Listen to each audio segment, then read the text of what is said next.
முதலமைச்சர் செல்வி ஜெயலலிதா பூரண உடல் நலம் பெற வேண்டி தமிழகம் முழுவதும் உள்ள ஆலயங்கள், தேவாலயங்கள் மற்றும் பள்ளிவாசல்களில் சிறப்பு வழிபாடுகளும் பிரார்த்தனைகளும் தொடர்ந்து நடைபெற்று வருகின்றன. ஆயிரக்கணக்கான அஇஅதிமுகவினர் மட்டுமின்றி பொதுமக்களும் மனமுருக பிரார்த்தனையில் ஈடுபட்டுள்ளனர்.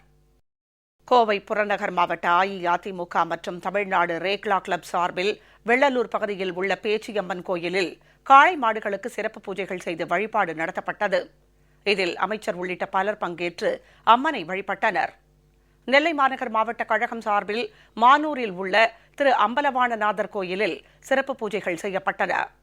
பாளையங்கோட்டை அரசரடி வெற்றி விநாயகர் கோயிலில் நடைபெற்ற சிறப்பு பூஜைகளில் அஇஅதிமுகவினருடன் ஏராளமான பொதுமக்களும் பங்கேற்றனர். செங்கோட்டை அருகே உள்ள பன்மொழி திருமலை காளியம்மன் கோயிலில் சிறப்பு பூஜைகள் செய்து வழிபாடு நடத்தப்பட்டன. இதில் கழகத்தினர் ஏராளமானோர் பங்கேற்று முதலமைச்சர் நலம் பெற வேண்டி மனமுருக வழிபட்டனர்.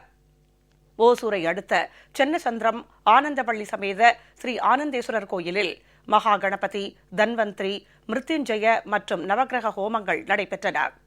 அமைச்சர் உள்ளிட்ட பலர் கலந்து கொண்டனர்.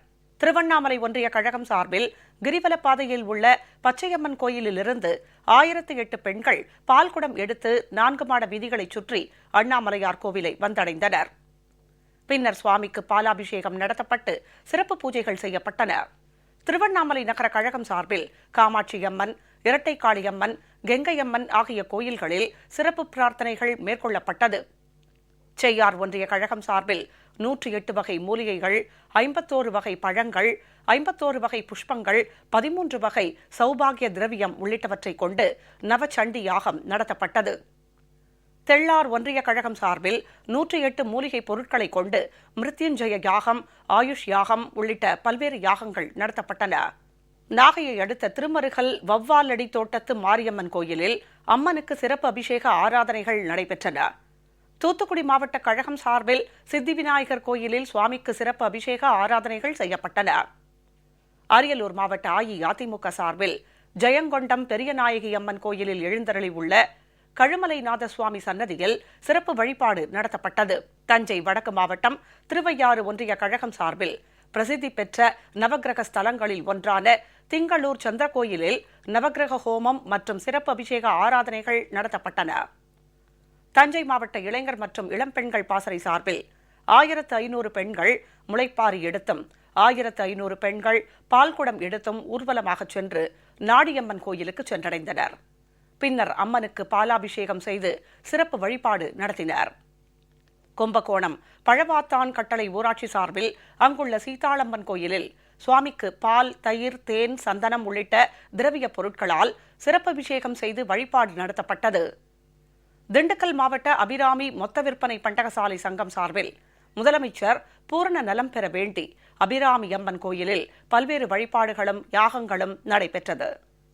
காஞ்சிபுரம் மத்திய மாவட்ட கழகம் சார்பில் அச்சிறுப்பாக்கம் இளங்கிளியம்மன் கோயிலில் எழுந்தருளி உள்ள ஆட்சீஸ்வரர் கோயிலில் தன்வந்திரி ஹோமம், ஆயுஷ் ஹோமம், மிருத்யுஞ்சய ஹோமம், நவக்கிரக ஹோமம் உள்ளிட்ட ஹோமங்கள் நடத்தப்பட்டன. அதனைத் தொடர்ந்து சுவாமிக்கு சிறப்பு பூஜைகள் செய்யப்பட்டன. அஇஅதிமுக மீனவரணி சார்பில் திருவான்மியூரில் அமைந்துள்ள பாம்பன் சுவாமிகள் ஆலயத்தில் சிறப்பு அபிஷேக ஆராதனைகள் நடத்தப்பட்டன. மதுரை மாவட்டம் மேலூர் தொகுதி சார்பில் அங்குள்ள அம்மன் கோயிலில் 108 பெண்கள் பங்கேற்ற திருவிளக்கு பூஜை நடைபெற்றது. ஈரோடு மாநகர் மாவட்ட ஜெயலலிதா பேரவை சார்பில் சித்தோடு மாதேஸ்வரன் கோயிலில் சுவாமிக்கு சிறப்பு பூஜைகள் செய்து வழிபாடு நடத்தப்பட்டன. அனைத்துலக எம்ஜிஆர் மன்றம் சார்பில் கன்னியாகுமரி இரவிப்புதூர் கடை வழிச்சேரி அப்பா பள்ளிவாசல், ஆளூர் சைனப் நாயகி தர்கா, இடலாகுடி ஹசரத் பாசில் ஷா தர்கா ஆகிய தர்காக்களில் மலர் போர்வை போர்த்தி சிறப்பு தொழுகை நடத்தப்பட்டது. கன்னியாகுமரி மாவட்ட கழகம் சார்பில் களியன்காடு சிவன் கோயிலில் 108 நெய்விளக்கு பூஜை நடைபெற்றது.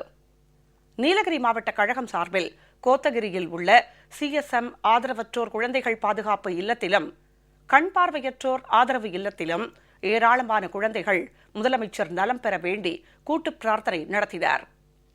திருச்சி மாநகர் மாவட்ட ஜெயலலிதா பேரவை சார்பில் துர்க்கையம்மன் கோயிலில் சிறப்பு பூஜைகள் செய்யப்பட்டன.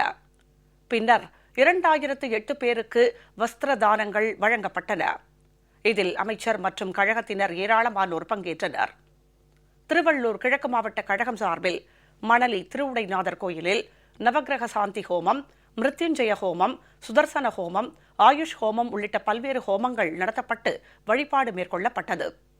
அதனைத் தொடர்ந்து திருவிளக்கு பூஜையும் நடைபெற்றது. விழுப்புரம் தெற்கு மாவட்ட கழக வழக்கறிஞர் அணி சார்பில் கள்ளக்குறிச்சியில் உள்ள கோவிந்தராஜ பெருமாள் கோயிலில் மூலிகைப் பொருட்கள், பழவகைகள், நெய் உள்ளிட்ட பொருட்களை கொண்டு சிறப்பு யாகம் நடத்தப்பட்டது. மயிலம் ஒன்றிய கழகம் சார்பில் 1008 பெண்கள் பால்குடம் எடுத்து நகரின் முக்கிய வீதிகள் வழியாக ஊர்வலமாக சென்று சுப்பிரமணியர் சுவாமி கோயிலை அடைந்தனர். பின்னர் சுவாமிக்கு பாலாபிஷேகம் நடத்தப்பட்டு சிறப்பு வழிபாடு நடைபெற்றது. இதில் அமைச்சர் மற்றும் கழகத்தினர் திரளானோர் பங்கேற்றனர். விழுப்புரம் வடக்கு மாவட்ட எம்ஜிஆர் மன்றம் சார்பில் செஞ்சியை அடுத்த அன்னமங்கலம் கிராமத்தில் உள்ள காட்டுமாரியம்மன் கோயிலில் ஏராளமான பெண்கள் பொங்கல் வைத்து அம்மனை வழிபட்டனர். வேலூர் கிழக்கு மாவட்டம் ஆற்காடு சட்டமன்ற தொகுதி சார்பில் 2600 பள்ளி மாணவிகள் மெழுகுவர்த்தி ஏந்தி ஜெபம் செய்து கூட்டு பிரார்த்தனையில் ஈடுபட்டனர். பின்னர் முதலமைச்சர் நலம் பெற வேண்டி மும்மத வழிபாடும் நடைபெற்றது. குடியாத்தம் ஒன்றிய கழகம் சார்பில் அனங்காநல்லூர் பகுதியில் உள்ள வலம்புரி விநாயகர் கோயிலில் சுவாமிக்கு சிறப்பு அபிஷேக ஆராதனைகள் செய்யப்பட்டு வழிபாடு நடைபெற்றது. அதனைத் தொடர்ந்து கோபூஜை நடத்தப்பட்டு பசுக்களுக்கு பழம் உள்ளிட்ட உணவுப் பொருட்கள் வழங்கப்பட்டன. படவேட்டம்மன் ஆலயத்திற்கு ஏராளமான பெண்கள் பால்குடம் எடுத்து ஊர்வலமாக சென்றனர். பின்னர் அம்மனுக்கு பாலாபிஷேகம் செய்யப்பட்டது. இதில் அமைச்சர் உள்ளிட்ட பலர் கலந்து கொண்டனர்.